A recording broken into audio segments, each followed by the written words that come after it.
Hello, everyone, and welcome to the March 25th regular Town Council meeting of the Town of Vegreville. I call this meeting to order at 7:04. I'll be looking for a motion to adopt the agenda. Councilor Lemko makes the motion. Is there any additions or deletions? Seeing none, all those in favor?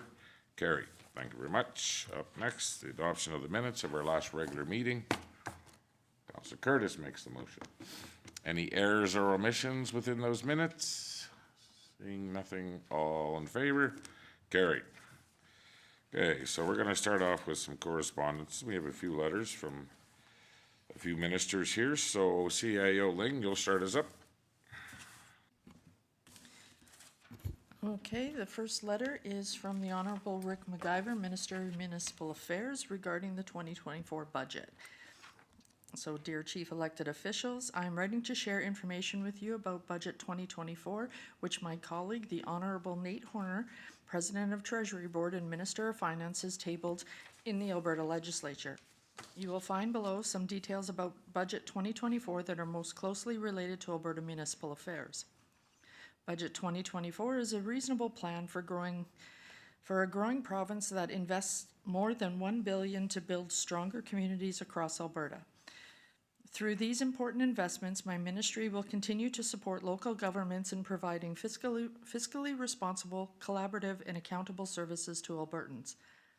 I'm particularly excited about the Local Government Fiscal Framework, LGFF, which will deliver predictable capital infrastructure funding to municipalities and Métis settlements across Alberta for many years to come. As we are all aware, LGFF represents years of collaboration between the province and local governments, and the LGFF replaces the Municipal Sustainability Initiative, MSI, with a more sustainable model. We set the initial capital funding baseline for LGFF at $722 million to remain consistent with the average amount municipalities have received annually over the last 3 years of MSI capital programs. We now have a true partnership in place through the revenue index factor, which will see municipal funding rise and fall at a 1-to-1 ratio that is based on changes in the provincial revenue from 3 years prior. Our new framework will deliver the predictability and partnership that municipalities have long been asking for. And I would like to thank you once again for your input into the development of the LGFF to ensure it effectively supports communities and residents province-wide. The MSI operating program will continue as LGFF operating funding and will provide $60 million in 2024-2025 to local governments to assist with your operating costs and help respond to inflationary pressures. More information about the LGFF and the 2024 allocations can be found online. Additionally, Budget 2024 includes $60 million over 3 years for the Local Growth and Sustainability Grant, a new grant to help relieve some of the pressures facing fast-growing communities. This new grant will help address acute infrastructure priorities and economic development opportunities. More details about the program will be shared with you later in the year. As with previous years, our budget includes capital support through the federal Canada Community Building Fund and Investing in Canada Infrastructure Program. We are also pleased to maintain the strong support we have for public libraries, with more than $33 million going towards operating grants for libraries across the province. Budget 2024 puts Albertans and Alberta families first by investing in strong health care, a modern education system, and supports to keep family life affordable. This budget will also invest in safe and supportive communities in Alberta by managing our resources wisely. I look forward to continuing our work together over the next year as we continue to build strong and vibrant communities that contribute to a stronger province and a brighter future for Albertans and their families. Sincerely, Rick McIver. Thank you. I'll take a motion to receive and file. Councilor Berry makes the motion. Any discussion? Well, we know that the LGFF, he said, to keep it stable of what we've seen for the last 3 years at $722 million, but it's still around 30% less than what we saw 5 years ago. And we were told that we can see a 12% growth next year, and probably the year after a 2% reduction on the 12%. 4% reduction? I think it's a 4% reduction. Just two Okay. seconds here. Let me see my notes from when the minister was speaking. Oh, sorry, you're correct. 2% lower in 2026. So, again, we understand that this UCP government of Alberta is trying to reduce the deficit. I was shocked. I thought it was 2.6 billion in debt servicing, but it's 3.6 billion in debt servicing. And I tried my best to get them to commit some of that money as they pay down the deficit, that they won't be paying in interest to put it back in the fund, but I don't think I was very successful. Not really. Anyway, we'll just have to deal with what we have here, and hopefully, you know, the province does better, and the more money that the province brings in, the more we can expect through the LGFF. Is there any other comments on Minister McIver's letter? Okay, all those in favor? Carry. Thank you.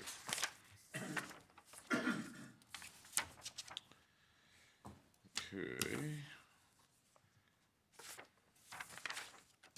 I'll take the next one, how's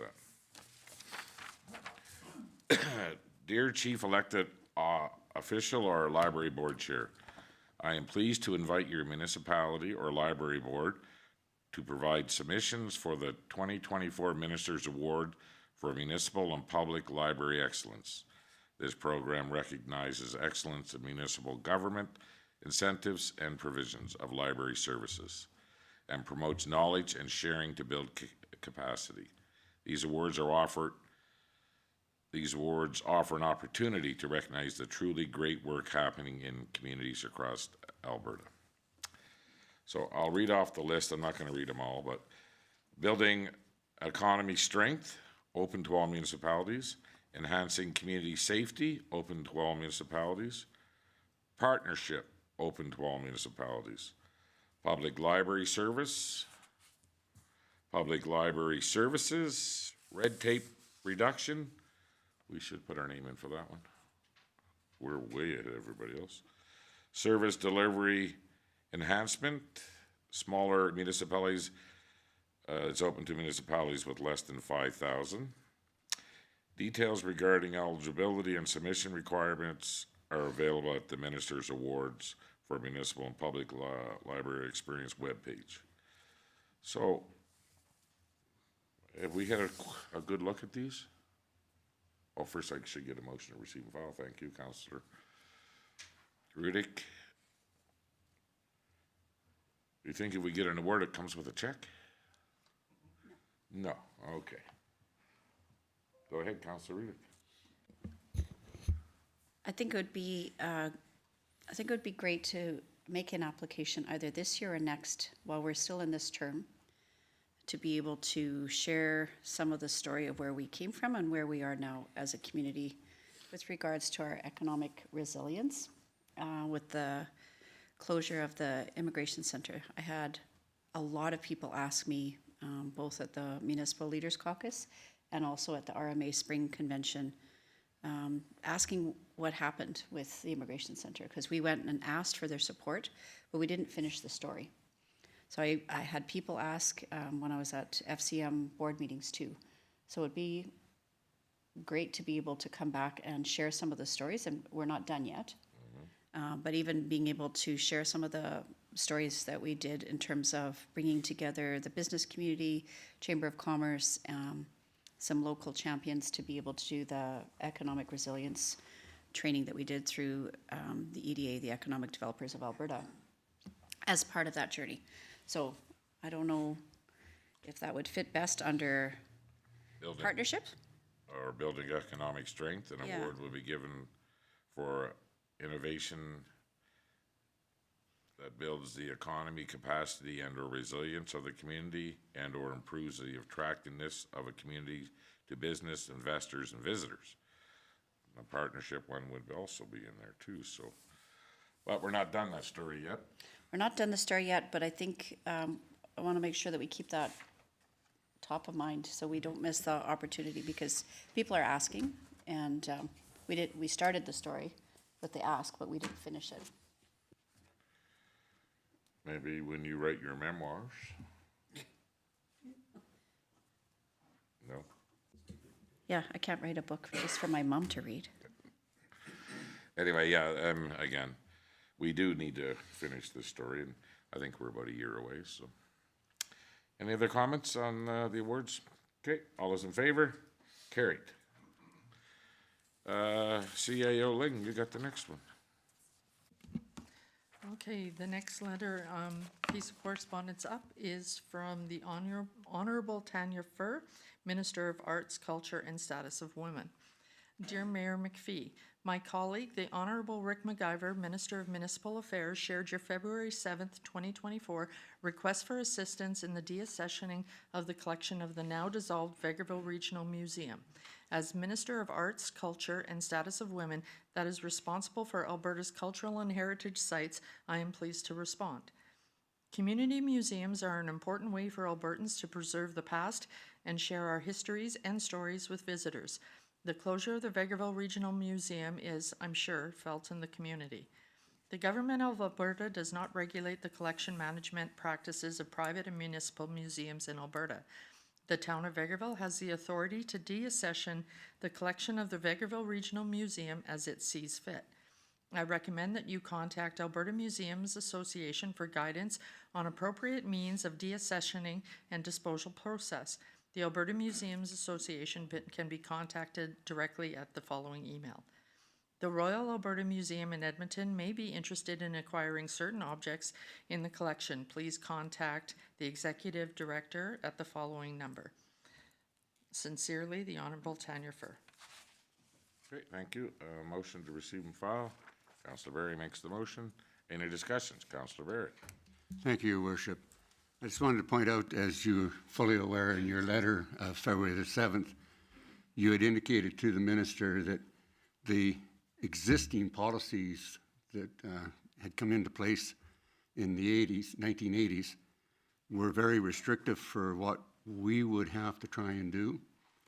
And there was a clause in that policy that gave the Minister the opportunity to give us an exception. So I'm very pleased that this letter here basically has granted Vegreville the right to move forward with deaccessioning as we see fit. And that authority will definitely help us to move forward and remove duplications from there and kind of pare the collection down to an appropriate size that will represent this community. Okay, thank you. Any other comments? So those that are interested in how this is going to take place, I would think after our workshop, we will be able to bring something to the public on how we plan on doing this and with some notices for the public. Okay, thank you. All in favor? Carried. Next up, we have another letter from the Minister of Municipal Affairs, Rick McIver. Dear Chief Elected Officials, Municipal Affairs has been working with the Assessment Model Review, AMR Steering Committee, comprised of industry, assessors, and municipal partners, such as Alberta municipalities and the rural municipalities of Alberta. The committee was tasked with designing an engaging approach to update the regulated property assessment system. I support the approach, and I am pleased to share that engagement will begin this year. We have shared a vision to ensure that AMR is deliberate, evidence-based, and stakeholder-driven. The AMR will be a multi-year process to review the policies, procedures, and rates that form the regulated property assessment framework. We will engage with municipal assessors, industry representatives, and professional assessors throughout the duration of the AMR. The review of fundamental policies, principles, assessment, year, modifiers, and the policy document that determines how accessible costs are reported for major projects. The construction costs reporting guide will occur in the 2024. Any resulting policy and regulatory changes will not be implemented any sooner than 2025. Reviews of the assessment model for individual property types will then occur from 2025 through 2027 in 2 stages. These reviews will be followed by broad and direct engagement with municipalities and industry to consider the impacts of the new assessment models on revenue.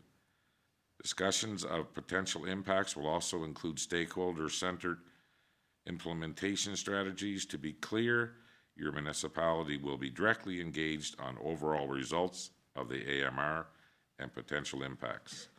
The final decision by government on any changes to assessment models will be sought in 2028. Attached is a visible representation of the upcoming AMR engagement and frequently asked questions document for your use. Thank you for working in partnership with the province on this current task. Please continue to share your perspectives with both my department and your municipal associations. I look forward to working with you and your municipal associations on this important incentive. Signed, Rick McIver. Take a motion to receive and file. Councillor Curtis, any discussion?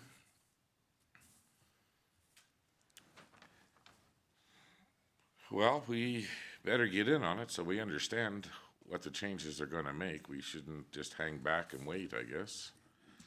What are your thoughts? Most of the changes that they are looking at or the changes that they're looking at discussing come in the lines, comes in the realm of right-of-ways, specifically more for urban municipalities, so like telecommunications and cable, railway, electrical power, and then they also are going to touch on machinery and equipment and pipelines, and then of course there's wells that will affect the rural municipalities.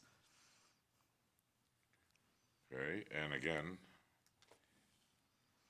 when we look at ourselves here, we know that there's some large companies, all are based in every community across this country, and they constantly challenge the assessment model. I wonder what kind of voice they're going to have in this process. Oh. Huh? Go ahead. I guess the challenge is when you look at what stakeholder groups are represented, it's all the large companies. Our provincial municipal associations are represented there, but there were more questions asked at RMA last week about the tax holiday that was given to oil and gas abandoned wells and the huge impact to some of the municipalities to the tune of $10 million per year. And the pushing down the road isn't palatable for a lot of them, and I guess I would make sure that we continue to hear what's happening. But the majority of the people that are weighing in here are those that have a vested interest in protecting their assessment, not the people that receive the product of the assessment. So you can see that only 2 of those voices there are municipal associations, so that is a concern. It is a big concern. So we'll just have to try to get as much information as this process moves forward, and hopefully Alberta Munis will be engaging with us all and keeping us updated on the direction they're going with this assessment review. So, okay, all those in favor? Thank you, carried. Who's doing the monthly cash statement? That would be me. All right, you go right ahead. Okay, there's 2 cash statements in front of council this evening. So we'll start with the monthly cash statement for ending January 31st, 2024.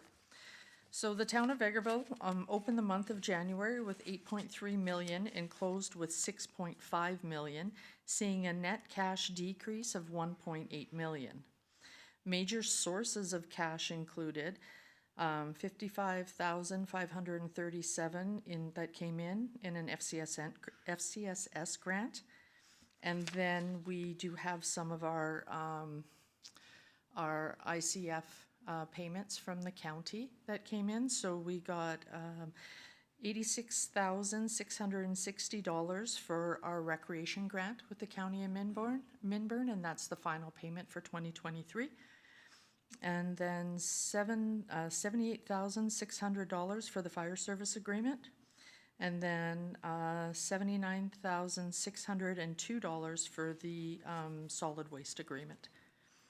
Major uses of cash included 1.4 million out to inline contracting, $62,346 to MP Engineering, $75,078 to John S. Batook, Water Commission, and then $86,596 to CNG Containers, which is the fire training facility.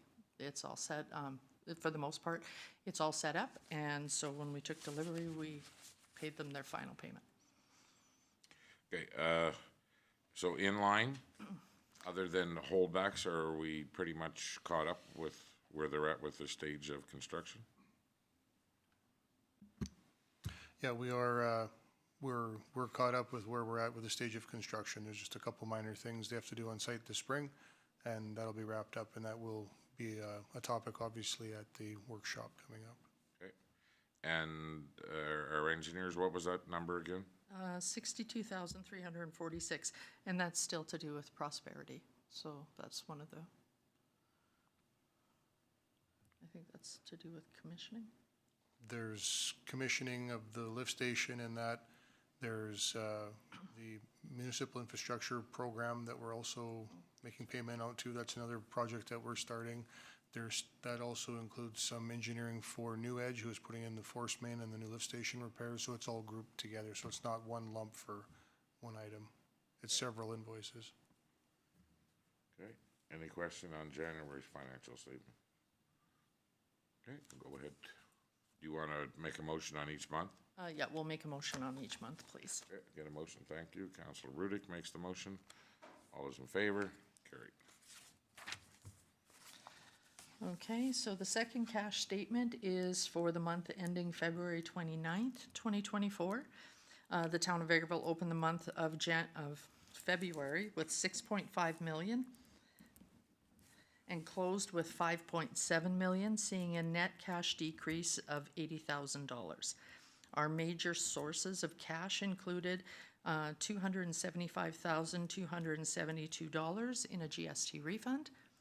And then our major uses of cash included a $581,905 to New Edge Construction, which is our forced main contractor.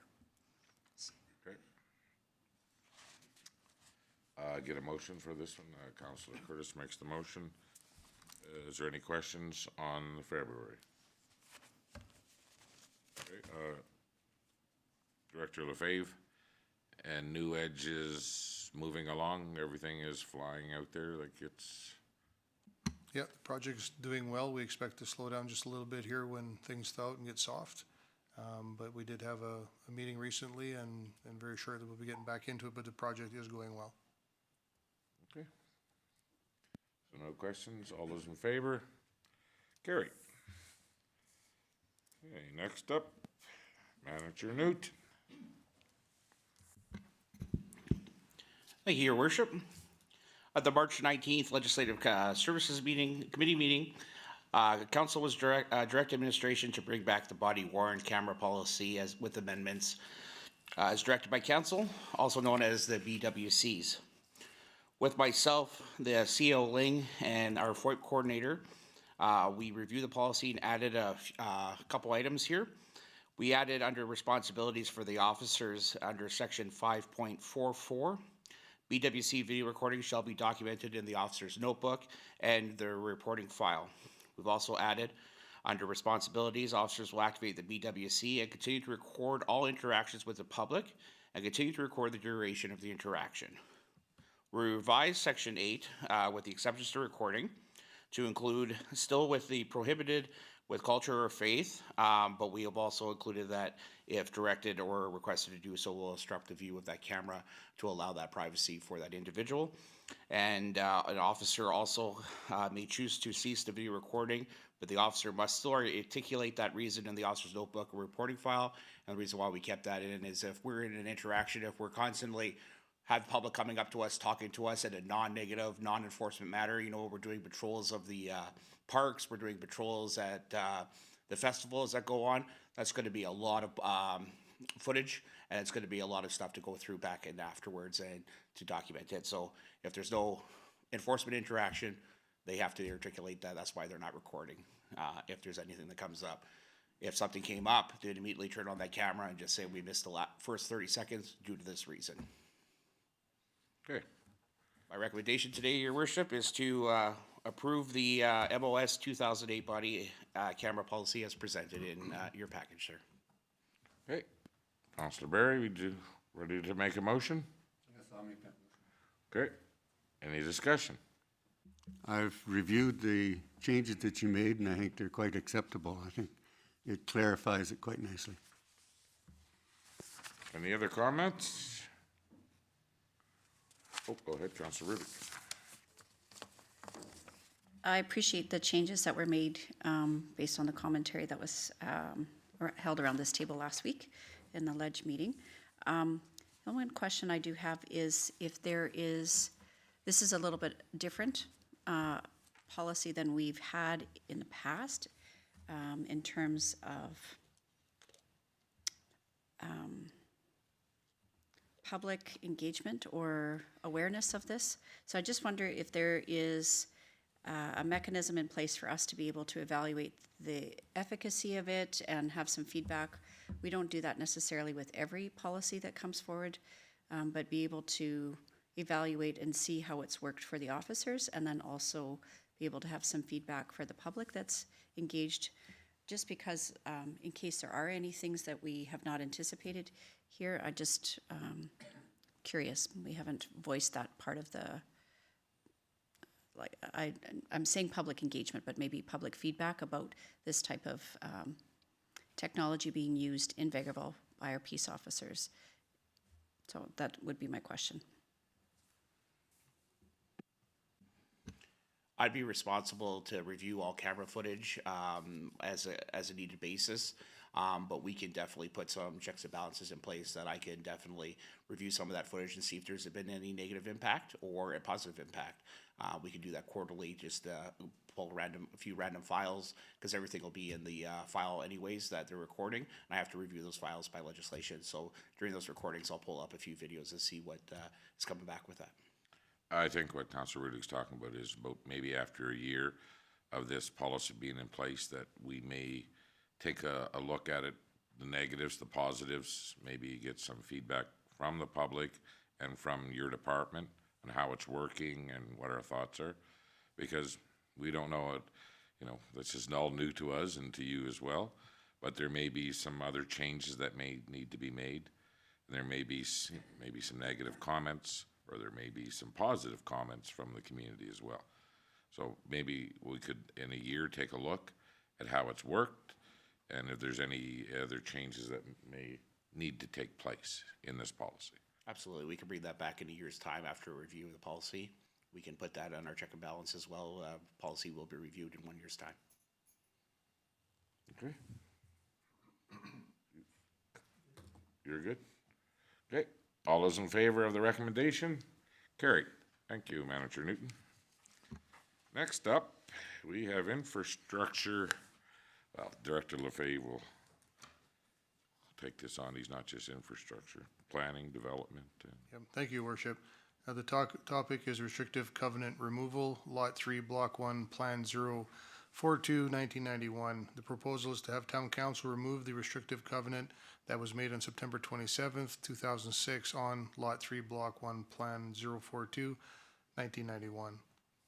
Background: on September 27, 2006, the town of Vegreville placed a restrictive covenant on residential lots that were purchased from the town with the purpose of ensuring the lands are developed with a residential subdivision in a well-planned and structured manner of high standards and appearance.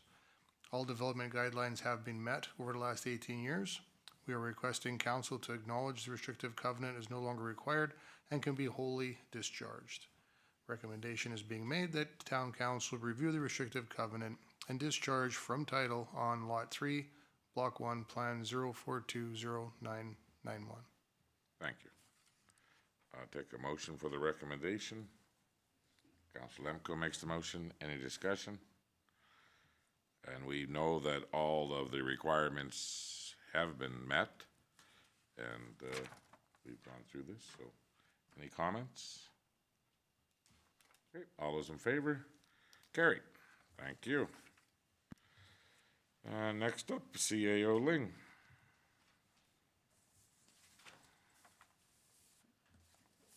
Oh, sorry. This is the FCM resolution. And I said that we would probably pass this over to Councilor Rudick. Yes, thank you.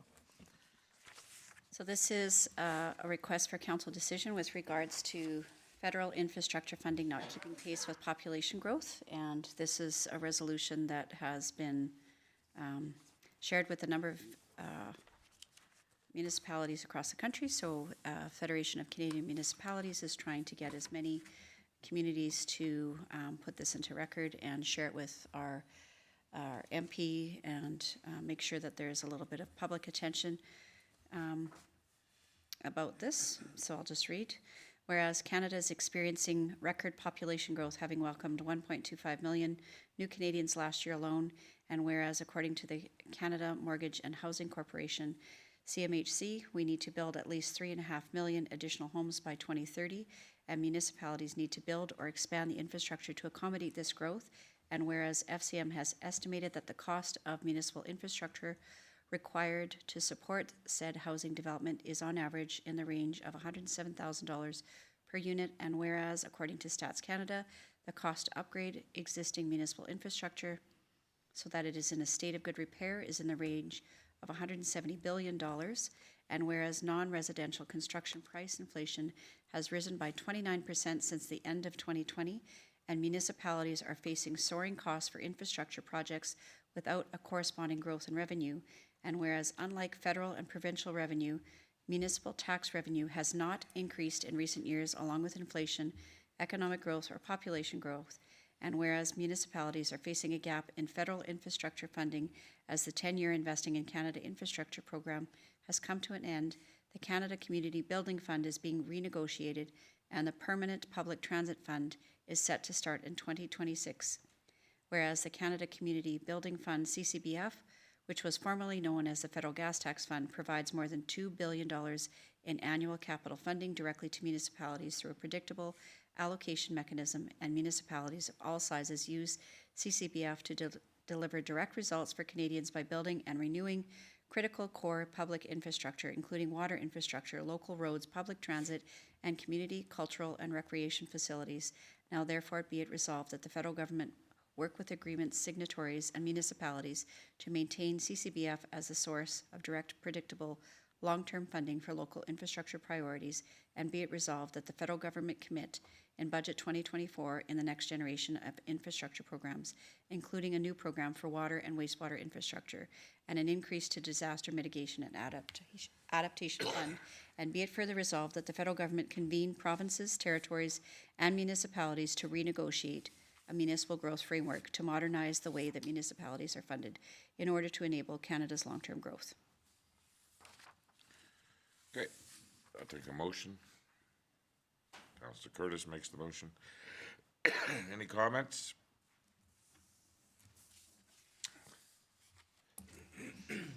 I don't know where they get, like, if you listen to Immigration Minister, federal, he said 900,000 new Canadians were welcome last were brought into Canada.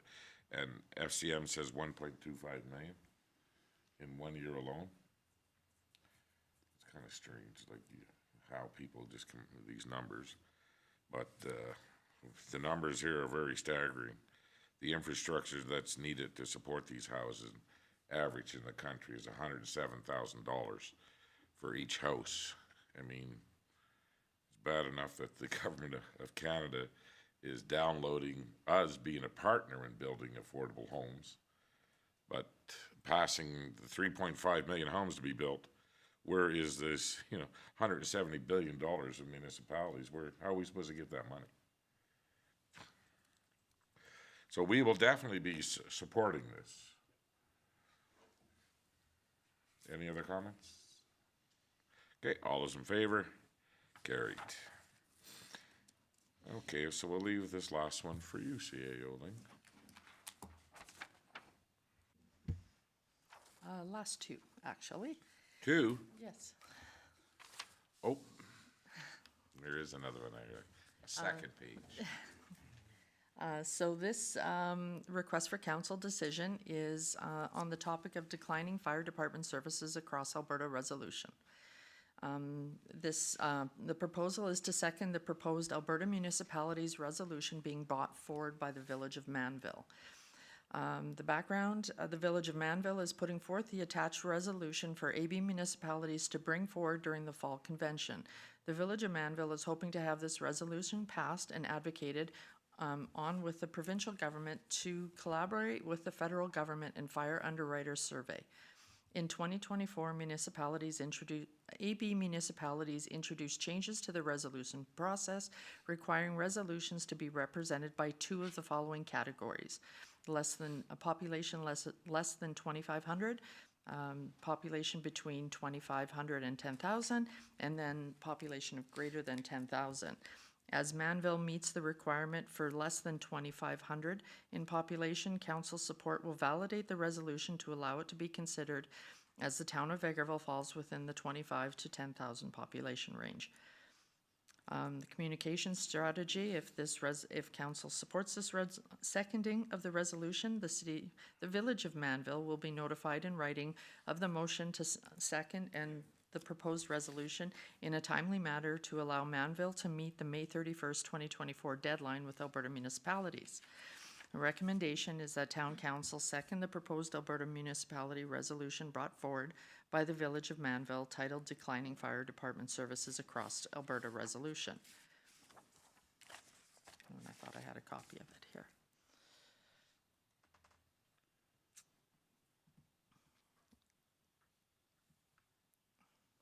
Sorry, just give me 1 second. I was going to update council on what the resolution said, but I don't have a copy attached.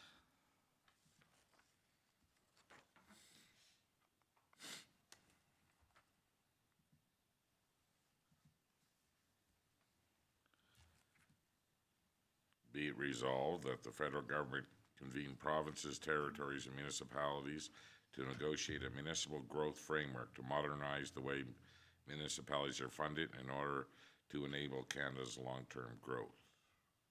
That was on yours, right? That was on hers. Yeah, I found it here. Okay, so the motion reads, whereas the state of declining fire department services affecting small communities across Alberta is detrimental to all Albertans living or visiting outside large urban centers, and whereas provincial fire service training program funding increases are necessary for small community firefighter training, and whereas the Canada Revenue Agency volunteer firefighter tax credit should be increased from $3,000 to $10,000, and the CRA's definition of volunteer firefighter should be modernized and consideration be given for a business tax credit for businesses that employ volunteer firefighters, and whereas the need for the fire underwriter survey insurance to review their mandated equipment replacement parameters to accommodate small community firefighting apparatuses and equipment is necessary to extend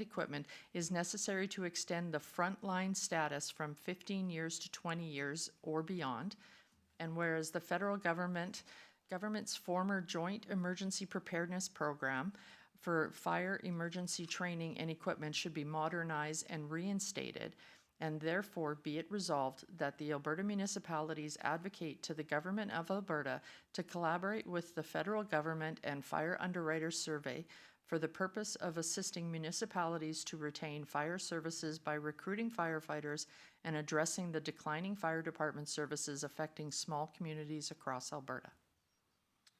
Thank you. Take a motion. Counselor Lemko makes the motion. Any discussion? Go ahead, Counselor Lemko. Yes, Your Worship, I think this is a very important resolution being put forward. I know many communities in Alberta, as well as across the nation, are struggling with the recruitment and retention of volunteer firefighters. The challenge to fill the house with volunteers is becoming more and more difficult. And I believe that we need to support this, as well as to support the businesses that employ volunteer firefighters. I think it's so important, this is critical, as we move forward with the volunteer firefighters in our province. And I will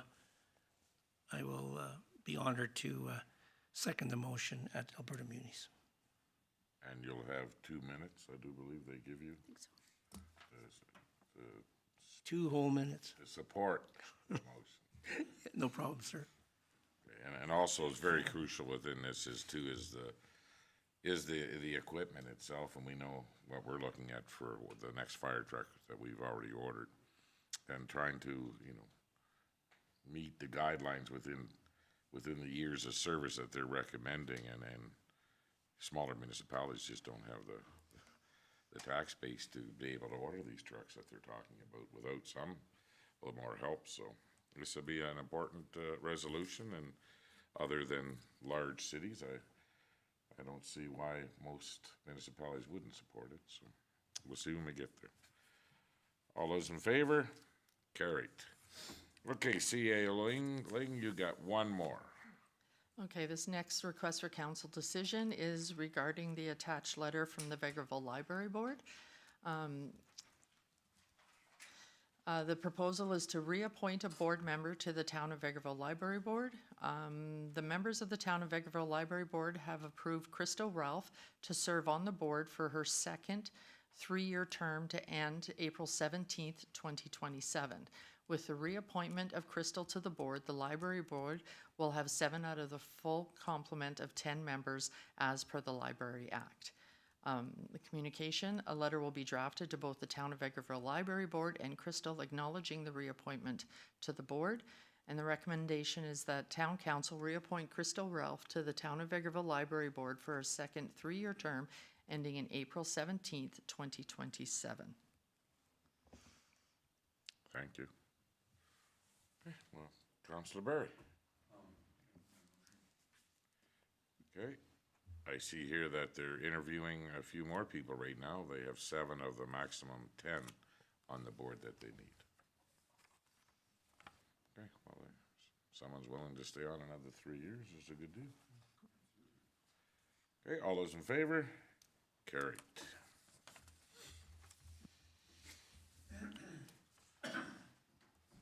Okay. Up next, council reports, and we'll start with Councillor Rudick. Okay. Since we last met, I've had a number of different meetings, some in town, some at home. February 27th, ad hoc transportation committee meeting was held with regards to the pilot project, and fairly quickly made some decisions to have a survey that we would share with stakeholders in the community and start trying to see and gauge what the need is in the community. And as we've been talking a little bit more with businesses, volunteers, and community members, it's very clear that while there might be gaps, there are actually some real strong supports in the community for transportation options. And it's been an interesting conversation. We'll be meeting again tomorrow to move on to the next phase and see what else we will be putting forward in terms of application for further grant funding, and to flesh out some of the ideas that we are trying to make reality, and also gauge what the need is in the community. February 28th, I had FCM Finance and Audit Committee, and March 1st, the Intercity Forum on Social Policy meeting. And March 4th to 8th, I had FCM board meetings, quarterly board meetings in Prince George. And some of the discussions there, in particular, the Rural Forum Prairies and Territories Caucus meeting and Board of Directors, had a lot to do with the municipal growth framework. And very interesting to see what's happening across the country and reflect on Minister McIver the following week's conversation about, I don't know that he said it at Municipal Leaders Caucus or if it was at RMA. I didn't write it down at which one. The reference to the fact that municipalities can choose to continue to have a full complement of council, staff, et cetera, the infrastructure, the social or the human resources infrastructure to support municipalities when other parts of the country, like New Brunswick, have been forced through amalgamation to combine their efforts, their staffing, and their finances in quite traumatic and dramatic manner, and seeing how that's worked as compared to some of the comments that Minister McIver had. So a lot of interesting conversations across the country in terms of the concern about the Canada Community Building Fund not being negotiated satisfactorily, and ongoing concern about, particularly as the temperature rises in terms of the pre-election back and forth between the opposition and the government, really place municipal governments at the crux of the problem. And again, we are community builders, but we don't build housing. None of us here walk around with a hammer and nails to do that job. And actually, I think there's a lot of things that we do to try to facilitate the quick process. But we can't do that all when they're just taking a look at another process that we're working with the Lodge, scoping out some of the requirements that we have in terms of engineering, inspections, and the multitude of checks and balances that are put in place by both the federal and the provincial government that have absolutely nothing to do with local government. So an interesting time to be in local government, but also a concerning time, so important that we speak together. Came back on March 8th to attend the Minister of Health community health consultations that were held here in Vegreville. There were a number of people from the community that I would have expected to be there to be providing their feedback. Minister LaGrange was here and with some of her staff, but there were some empty seats there, which was concerning to me because there were folks that really were interested in attending, and would have been nice to be able to have some more community members to be able to provide their feedback, but really happy to be able to be there with some key players like some of the other folks at this table, like CAO Ling and Councillor Barry, to be able to talk about the needs of the community and be able to shine a light on some of the things that we do here really well in a small community. But a reminder too that we continue to need some support in a very specific manner in rural communities, and the ongoing desire to reform healthcare doesn't always take into consideration some of the challenges that we have. And specific reference, I don't know if Beaver County is part of your group when you're doing NATIGO. No.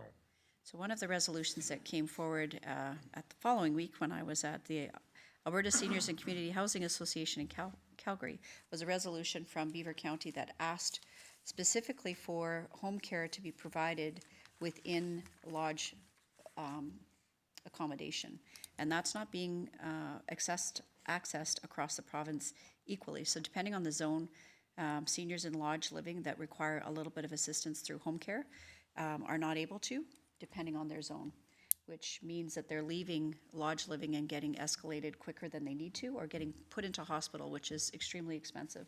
So I actually will share this resolution with you because, again, depending where you live, shouldn't be determining your outcome in your longevity or your health. And it's very clear that if you live in a rural community, your health is definitely impacted by the care that you receive.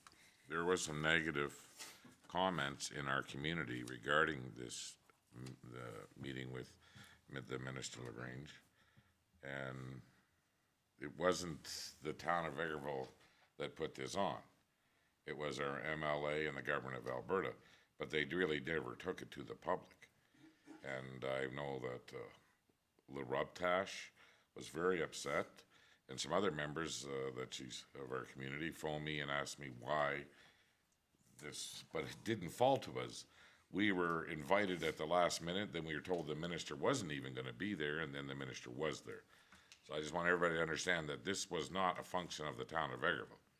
This was on the provincial government and our MLA here. So, I mean, the comments that I'm getting and people are phoning me about now that they've heard about it, I mean, we didn't advertise this, we didn't get it till the end, and we were even told once there was no seats left. And we scrambled even to get a couple of counselors in there. So I just want everybody in the community to know that if you're upset, that is the province itself and how they promoted this engagement is where you gotta take your complaints to, so. Yeah, and my understanding is that there were a couple folks that showed up that day. And in hearing across the province from other people that attended their consultation, ours was pretty productive, but we also had all the key people there. So we had people that knew what was happening locally, but there were some people that weren't from the area. So it's nice that they were able to attend here, but I'm not sure that they should be commenting on health provision in the Vegreville area or their impression of what's being offered elsewhere. Because there was an empty table, and I know there were some people that would have really liked to be there. So happy that we got to have some good conversations with the Minister of Health, and I look forward to having some positive impact in terms of how we can provide some creative solutions. But there were some voices that weren't there. March 10th to 13th, Alberta Seniors and Community Housing Association Conference in Calgary. Some good conversations there. There has been some increased funding through Minister Nixon to be able to support affordable housing in a variety of different contexts, both in community housing but also in the lodge context. But that's kind of overlaid with the lodge review that's happening currently. So there's a lot of anxiety, I'd say, in the room as people are trying to move these projects forward, as well as a number of people like Vegreville that have very aging facilities and the inability to be able to get staff to be able to work there, trying to be able to provide value for their community, and all while there are a number of different pressures. But really happy to be able to see, for example, Beaver Foundation putting forward this resolution, and the new chair, Councillor Nyberg, is from County of Lethbridge, and he was former chair in Covenant Health, so he's got some health background too, so he will be a good advocate and was already busy at RMA talking about the lodge program and the need to make sure that we continue to have housing available in our rural communities. So that's a good choice. Did Minister Nixon mention when the next round of funding in affordable housing is going to open? Because the last time he was here, he said the end of February. Yeah, so he wasn't there in person because it was the legislature in sitting. So he did have a taped-in message, and it looks like the next round will be delayed. But that's not written in stone. So there's some different tranches of funding there too. So lodge funding has been increased, and so there's some positive aspects there. People were really happy about that, but that doesn't necessarily give the answer that you're looking for in terms of Well, the other pockets. and again, he said that to us, so maybe we should reach out to his office and ask when that round of funding is gonna be available again. Because it was oversubscribed like crazy last time, and we would like to, bring a joint effort with, that we get some houses built here, so if we can just inquire about that CAO thing, I'd appreciate it. Yeah, and I would say that there were 60 applications put in last time by housing management boards, and 9 were approved. So by saying oversubscribed is maybe a little bit light on the enthusiasm. March 13th, 15th, Alberta Muni's Municipal Leaders Caucus, and RMA Spring Conference, March 18th to 20th. Very interesting to see the ministers' responses at both of these conferences to the same questions were quite different tone. So, for example, Minister McIver referred to the additional powers that are going to be given and training to peace officers, or sheriffs, the ability to carry sidearms and have additional training. He gave, I think the term was special powers or special authority. The following week, it was an additional police force was the phrase. So I'm not certain that the needs in our community, for example, would be solved by an additional police force. I think that we've got some core issues that need to be resolved in terms of being able to recruit people and change some of the parameters of the justice system. Anyways, great conversations. Glad to be there with my colleagues. Ledge meeting, MD Minburn Foundation monthly meeting was held on March 21st. I'll let the chair talk about some of the excitement that we had there with the audit and moving forward with some of the discussions there. And March 21st, I had VTSS board meeting. That's the first one that I've attended since our organizational meeting. And they have the intention of purchasing a new vehicle right away, but they've got some longevity in terms, they've got some good funds in terms of fundraising and some funds that are there to buy the vehicle, but there are some concerns moving forward in terms of making sure that they have the ability in the future to have a driver, because the driver is currently available and willing to be on call every day, depending on what's needed for driving, but that's not sustainable. So there needs to be some other conversations around that table, as well as some more board members. So if anybody's interested in joining VTSS, I would encourage you to reach out to the chair, Dwayne Halati, and or me, and we can work on that. And that's my Are they attending the transportation committee, have they been attending those meetings? They have been, and or FCSS has been providing some of the detailed conversations in terms of how people apply for the voucher program, and or providing information to Leslie as our admin support for that committee. So I think you've received most of the information, even when they can't attend. Okay, thank you very much. Councillor Lemko, you're up next.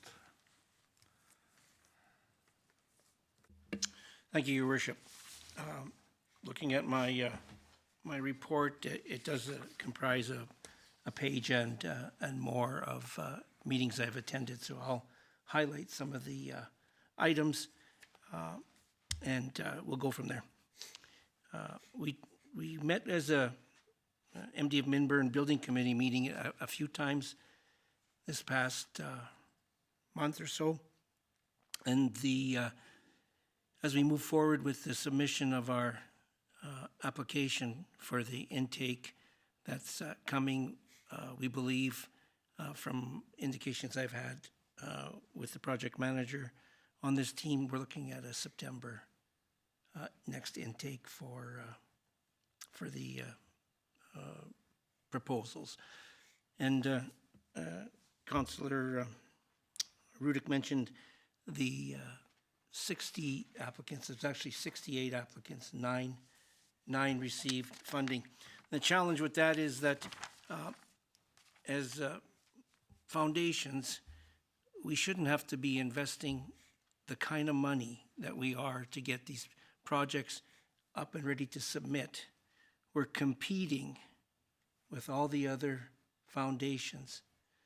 And it's not fair that we're competing for money when our needs are all the same. The province knows the challenges of every lodge and the status of every lodge. And I think they need to step up and certainly identify those where many lodges will spend upwards of $400,000 to put a submission together. We're in that boat right now, to put our submission together in hopes we receive funding to move ahead with our build. We did, if we remember back, we wrote a letter from the board to MLA Jackie Armstrong-Homanyuk for advocating for our lodge and the need to expand. I received today, or not today, just the other day, a letter from Minister Nixon, who responded to our letter. And he liked the fact that we're advocating for seniors in our community. He said that's the only way things will get done And in the end, he did mention that they're going to be spending $840 million over the next 3 years, including funding to launch a new program to improve the modernized spaces in senior lodges owned by Alberta Social Housing Corp. He did, in his letter, he mentioned that the department is not accepting a proposal for Alberta affordable housing at this time. However, we look forward to sharing at the next intake for a capital project soon. We look forward to receiving your proposal at that time. So our letter of advocacy to our MLA got response from Minister Nixon, which is probably a good reason why we wrote the letter, just so that they're well aware of our needs and where we are with that. I attended the meeting on, it was a meeting in Stony Plain on Alberta Senior Lodge Review Program that we've talked about. In the room were 40 different individuals from a variety of northern places with lodges, Athabasca, Parkland, Meridian, Eagle Foundation north of us here, Beaver, Leduc, and it was a workshop run by a consultant that was hired by the Alberta government to conduct these lodge reviews to get information so they can take it back to the panel. Some of the people in the room, a gentleman from Ottawa in the affordable housing talked about that, U of A researcher on senior housing and that kind of stuff. So there's some important people in the room, and it was a workshop setting where we sat at tables in groups, and we went over questions and answers about what challenges we've seen and all that. And the brunt of it all totally in the end was that most people need to see an age in place is one of the major focuses that they should be putting on, and not moving people up and freeing up the hospitals. It was a good workshop. I took a lot of that to bring it back to our board as we move forward with where we're going. We're in the state right now with our building build. We're looking at now getting our architect hired and all our consultants for everything that falls under what the architect's drawing. So the kitchen, the HVAC, soil, what's going on environmental and all that. So we're putting that together. We're meeting every 2 weeks as the building committee with our consultant, I should say our project manager, who's meeting with us every 2 weeks, and everything is above board. The numbers and everything he puts together is sweet. So, and that's Minburn Foundation. One item is that we did have our audit, and we're in good position according to our audit. Some other topics of discussion at the foundation meeting was that we put a proposal in to increase the board from the 6 members now to up to 9 members, with 3 members at large, as we move to changing the body of the board from strictly municipal to one that has some input from the greater public. One of the items in that would be the fact that those members at large, according to the Housing Act, they are not allowed to vote on requisitions, which meaning they're not allowed to vote on budgetary items. So with that, we're working towards that, and we continue to advocate and do all that kind of stuff. So it's a very busy over there at the Minburn Foundation. Lots going on. I did attend the tourism board meeting, and we talked about things that are happening. They're moving forward with the Canada Day. We're forging ahead, thanks to Jameson and his crew. There should be some general excitement around, probably doing the color run again. Canada Day falls on a Monday, so a few changes, and you got to stay tuned for some of the things that are happening. We'll have a stage for performers. Fireworks have been booked again. We did talk a little bit about the Axe Society from their report and what they're doing.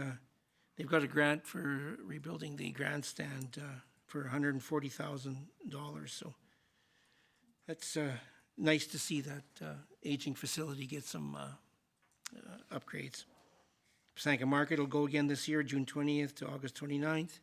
Times changed from what it was last year, from 4:30 to 7:30. Yeah, so lots going on with the foundation. I mean the tourism board. There was a mention by a board member that we have such a beautiful airport. Maybe there's something we can do around with the airport. Maybe economic development around maybe getting FedEx or somebody else to think about landing a plane here, and we can do that. But that's outside the box of the tourism. Man, what else have I done? Oh, a lot of action around the Ukrainian file. As we all know, the March 31st deadline is coming for the Ukrainians to come into Canada under the visa. So there's lots of meetings. I attended meetings on with the ASA on the South Board Committee and the North Board Committee. Those are virtual. I take that information back to Vegreville area stands with Ukraine. Just to update, we have 44 families that have made their home in Vegreville. And that's a testament to the work of the Vegreville area stands with Ukraine. Of those, some came on their own through the assistance of the Ukrainians that are here. We did have a family arrive on Sunday. They landed in Calgary. Our committee picked them up at the airport in Calgary, drove them home here to a 2-bedroom suite at the Vegreville Manor, fully furnished, food in the fridge, thanks to that committee that are all volunteers. If you want to talk partnership, maybe that's somebody that maybe needs to get a pat on the back, because honestly, without them, we wouldn't have that many. We couldn't have did it ourselves. So kudos to that group. And Culture Association meeting, they're moving well onto the festival. Most of the parking spots that they had, like they had last year and all that, those are already booked. All the electrical's booked and that. In fact, one gentleman booked a 30-amp stall, and he's bringing a tent. So you can imagine what's going to happen there with a 30-amp stall and a tent, maybe a big air fryer. I have no idea, but I'm going to go see what he's doing when I go there. What else do I got? That's about it, Your Worship. I could talk forever, but I'll leave that to the next person. So thank you for allowing me to speak. And Thank you very much, Councilor Lemko, for what you do in the community. I would remind you of something that Minister Nixon said here last time he was here, that with this new ministry and as many different ways it touches Albertans, he said that he'd like to see senior housing and affordable housing be broken apart within his ministry so that the two wouldn't be competing for the same funds. And we need to keep asking if that's going to happen. Okay, thank you. Good report. Councilor Barry. Thank you, Your Worship. I'll check off about 5 of mine. I'm going to reword my first one here and just call it healthcare attention and retention, attraction and retention. So moving forward, we'll call that committee, that's what it'll be from here on in. I think they haven't agreed with me. I'm just saying, the acronym is too long for me. So we held our meeting on the 5th. I think I already indicated that Dr. Farrat is in town now and at the clinic and taking patients. And we have another doctor that should be taking his second assessment and be coming, I hope, this summer. And a third one that's on a short list. And hopefully we'll get back up to full complement of doctors soon.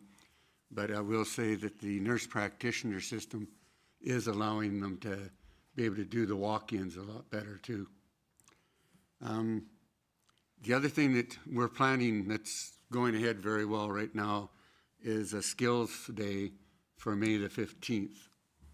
And we'll be discussing it with both high schools for students to be able to go over on skills day to the hospital primarily and go through about 8 different stations to really see what all takes place at the hospital in healthcare.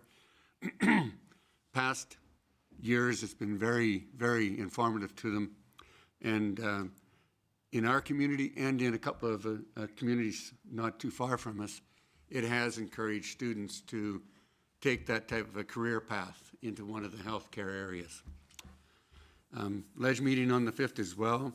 I was also at the minister's, what I called health forum. I did at least appreciate that there was quite a few healthcare workers there. I was basically apologized to at the end by not really the organizer, but somebody that was very, very closely connected to the ministry for some confusions because, yes, there was an empty table and they regretted that. In actual fact, when I went there, Councillor Curtis, your name wasn't on the list. My name wasn't on the list, but I was welcomed because they wanted to fill tables.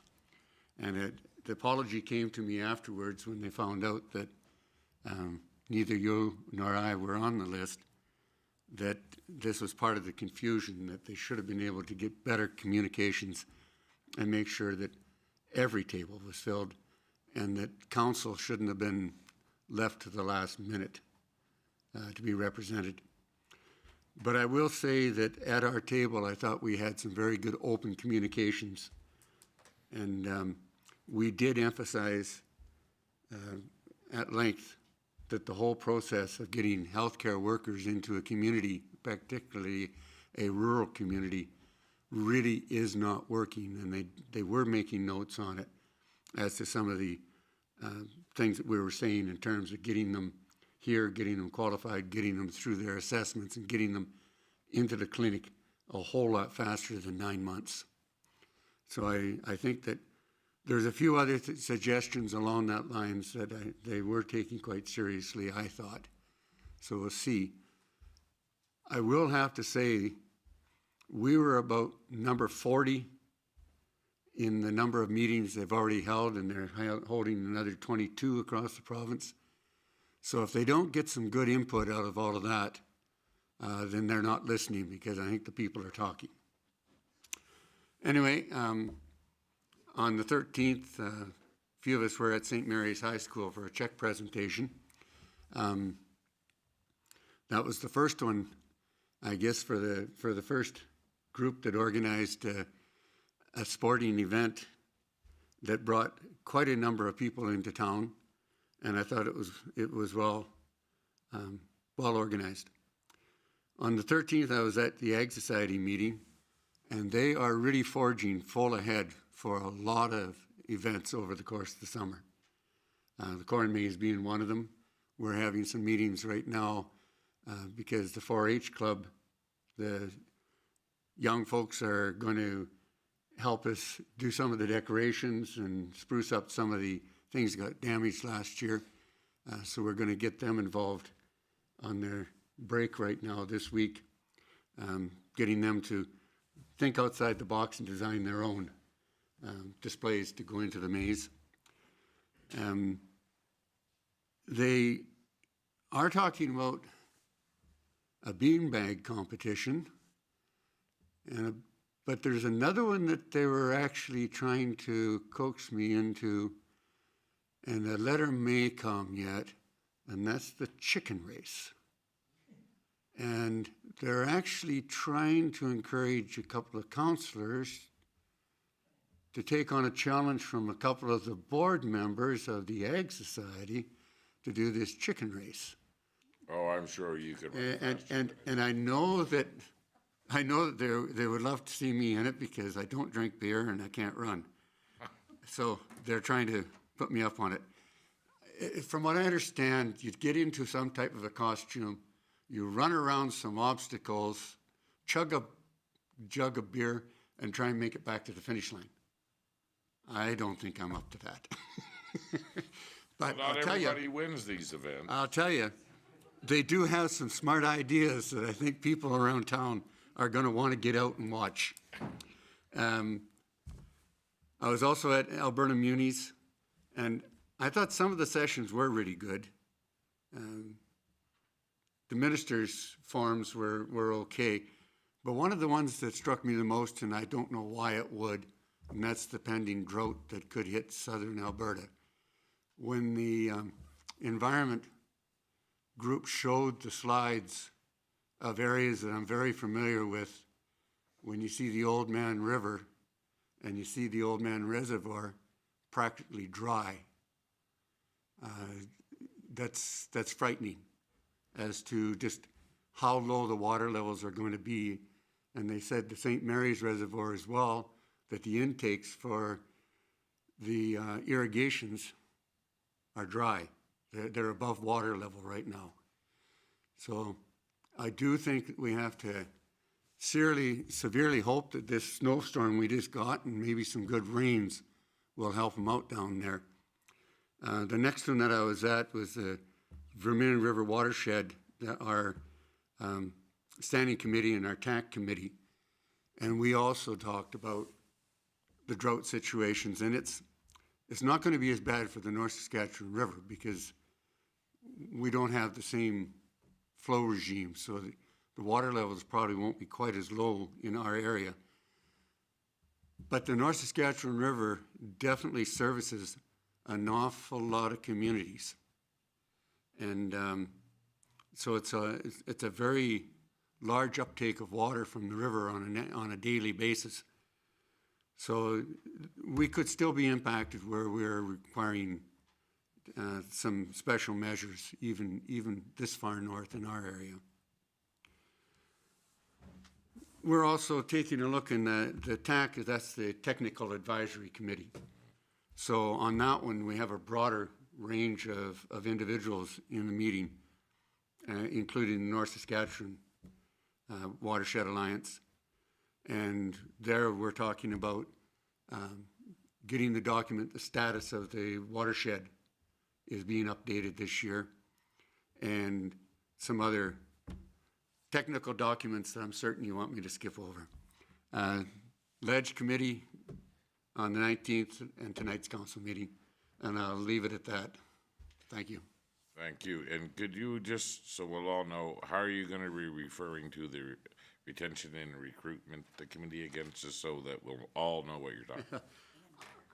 And I'm wanting to just more or less abbreviate it here as being healthcare, attention and attraction, or attraction and retention. Because ultimately, we're looking at all healthcare workers in the area.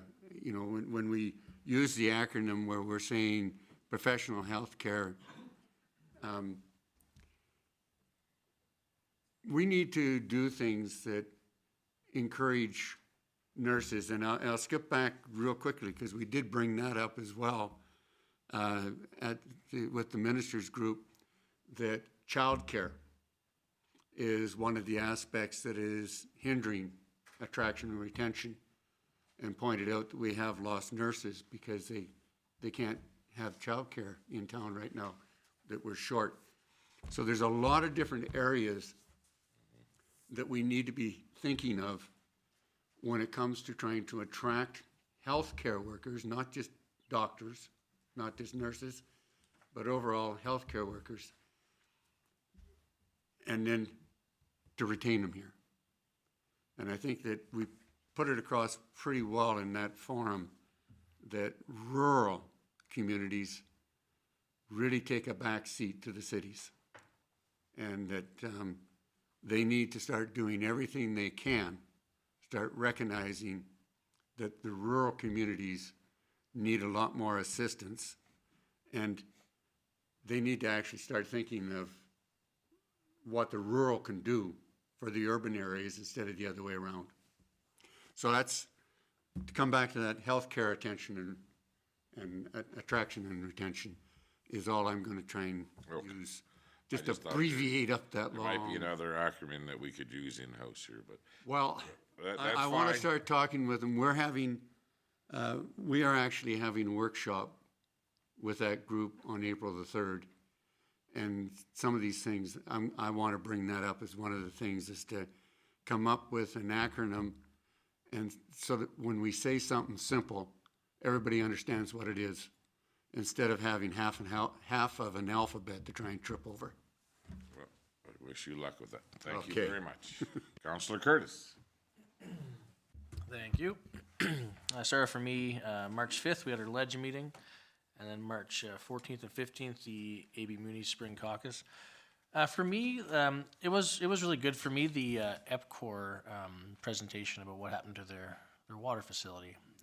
And not only could we be seeing potential drought, but if something like that happened, it kind of would compound it as well. And the risk of wildfires and things like that, definitely weighing heavy on everybody's minds here right now. Then March 19th, ledge meeting again, and then today, FCSS meeting before the council meeting. So I have a few things here. We talked about childcare a little bit, and there was the provincial study that gave us our number of childcare spots in town. We had written back to the ministers saying that we thought the number was incorrect. And they came back with, no, they thought it was correct, and that actually it should be 206 spots we have instead of 166. So sounds like they're including Mundare in ours for whatever reason, even though they're County Lamont, and that there's some conflicting information where they weren't counting certain things like after-school care, before-school care, or unlicensed stay homes on the website, and in this email that FCSS got back, they were counting some of these positions. So there's probably going to be some more documentation coming from FCSS to us, just kind of getting the compilation of what is actually out there from inside the town, getting all the surveys or studies are asking, to make sure that we can push back with, no, we have this many spots and we need more. So it's kind of disheartening to hear it come back even higher when we thought that 166 was a ridiculous number to begin with. Speaking of healthcare as well, social workers. So I brought up before that there is no like social worker in Vegreville currently that does like for inpatients or any emergency situations. There's 2 out of Camrose, but they will not come this way, is what we're being told.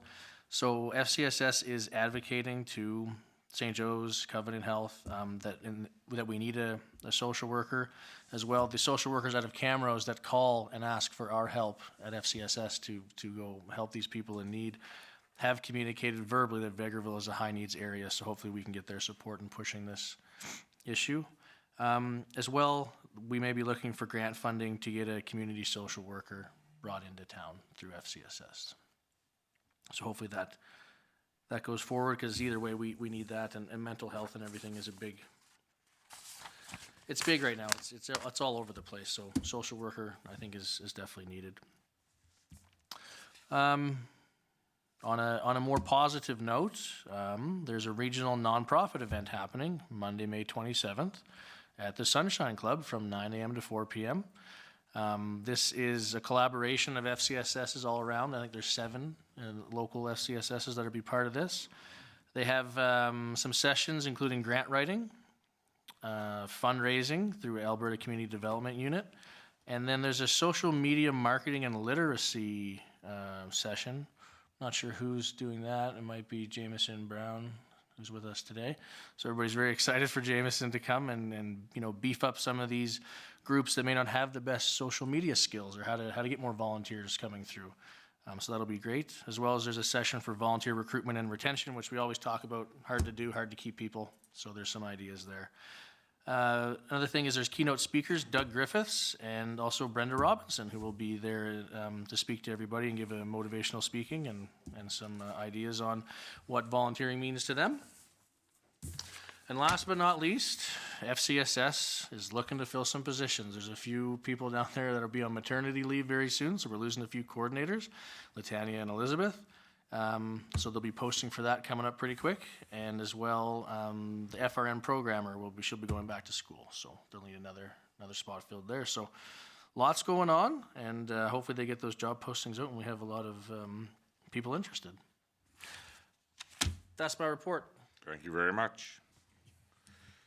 Okay, so, well, on March the 4th, I had a meeting with Alberta Hub and our Economic Development Department, Jameson and myself, and it's regarding some site selectors that are looking in this area about setting up some business in agriculture, and we've been moving ahead with them. On the 5th, we had a meeting with somebody, I won't say he's the president of Alberta government within Indigenous Affairs, but he works for the minister, and we're just trying to find out how we may be able to partner with some First Nations in moving forward with filling out, putting people in the park and bringing in First Nations as partners and stuff. And we're just on the ground level of that right now, but hopefully we'll be moving forward with that. Then we had the check presentation from Western Financial at the swimming pool for the new diving boards, which was nice.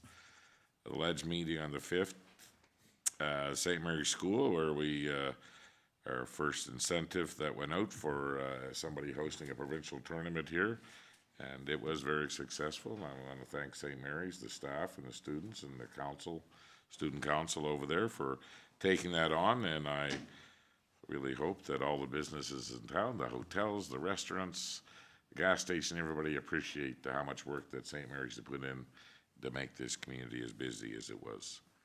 I too attended Alberta Munis the 14th and 15th, and there were some good sessions talking to the bullpen sessions with the ministers, and plus I think the ministers all made themselves very available to elected officials, municipal elected officials, for the couple days that we were there. We had lots of good conversations. I also attended John S. Patuque Water Commission meeting in the city during that afternoon. On the 19th, Jameson and myself again had a Teams meeting with ATCO, the energy division, and we're just trying to figure out about how large industry fits into their billing cycle, and how, because we've heard from a lot of industry that we're looking to bring into our park, that it's very expensive to get a hookup and the type of quantities of electricity they would need. So we're getting a better feel for that right now, and we got a lot better contacts that we know we can put these industries in contact real quick with that, with the right people. So it was a very good meeting. I had a Ledge meeting the 19th, and tonight's town council meeting, and that's what I have. So thank you all for what you do. Do we have any other business of council? Seeing none, I adjourn our meeting at 8:32.